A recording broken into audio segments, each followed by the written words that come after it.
Setting, a moonlit field. 3 women step out of the shadows. One is young, one middle-aged, one old. They look up at the moon and speak. In the beginning, my children loved me. They truly did. We were all so happy. They asked for only what I could give them, and I asked for little in return. Then, as they grew older, they changed. They no longer seemed happy with their lives. They wanted more than I could give them.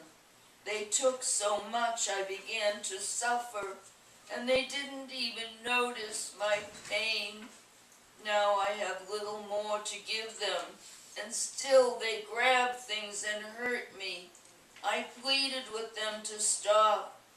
Why don't they see my pain? Are they trying to kill me? I gave you a tree. You chopped it down. I gave you a river. You defiled it. I gave you the sky, and you blackened it with smoke. I gave you the world. You are destroying it. Why have you forgotten me? Why have you forgotten your Mother Earth? A tribal prophecy had predicted Mother Earth's pain. Listen to Four Crows.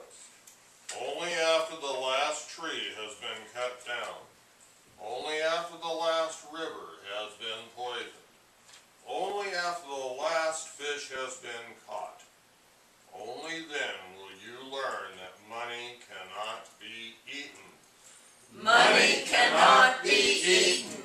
Money cannot be eaten. In her controversial book, This Changes Everything, Naomi Klein argues that money is part of the problem, that the climate change cannot be effectively addressed within the system of capitalism because the growth and expansion demanded by this economic system work against the necessary downsizing steps that need to be taken. Statistics don't tell the whole story, she argues. There's also a systemic issue. For example, factory farmed beef, which is more profitable, requires twice as much fossil fuel energy input as pasture-reared beef. This is significant because livestock farming accounts for almost 15% of global greenhouse gas emissions, more than the global transportation sector. But to challenge factory farming also challenges the notion that we make decisions with regard to the bottom line. A poem by K. Ryan. Is it just winter, or is this worse? Is this the year when outer damp obscures a deeper curse that spring can't fix? When gears that turn the earth won't shift the view? When clouds won't lift, though all the skies go blue? And as if this isn't bad enough, Time out. I get it. We're all in deep doo-doo.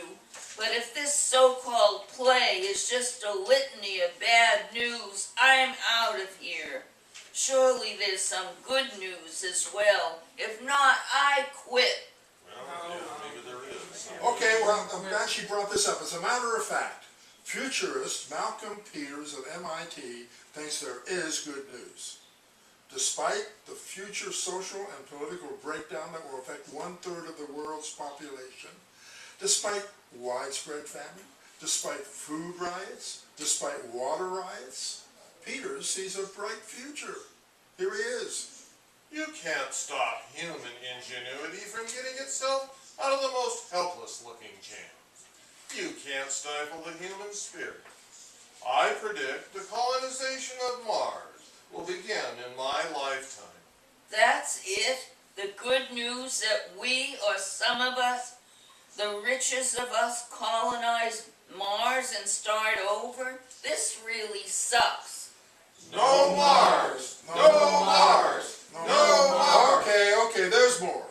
Some scientists see reason for hope right here on planet Earth. They cite 5 success stories in recent years.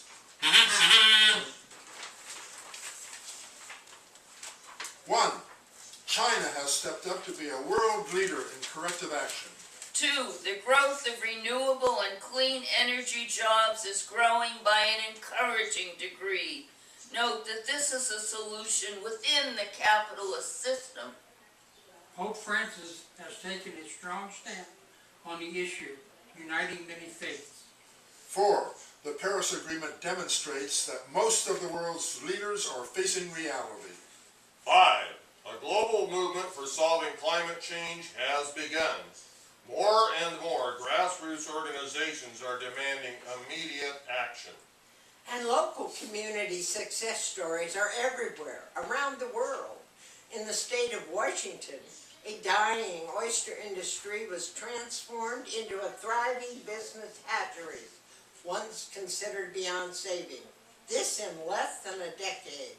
Today, Germany has the world's largest wind tower sector in the world. Only 16 years ago, wind had a negligible impact there. The UK is turning coal mines into solar farms. India has a vast network of canals and now is fitting them with solar panels. Since it's the younger generations who must live with the most extreme consequences of climate change, many see them taking the lead to find solutions. Crazy Horse thought so over a century ago. This is Crazy Horse.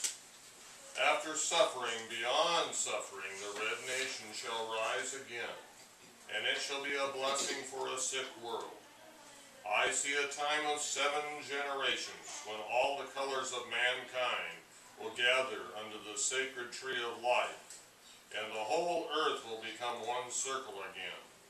In that day, there will be those among the Lakota who will carry knowledge and understanding of unity among all living things, and the young white ones will come to those of my people and ask for this wisdom. So will it be the younger generation that saves the planet?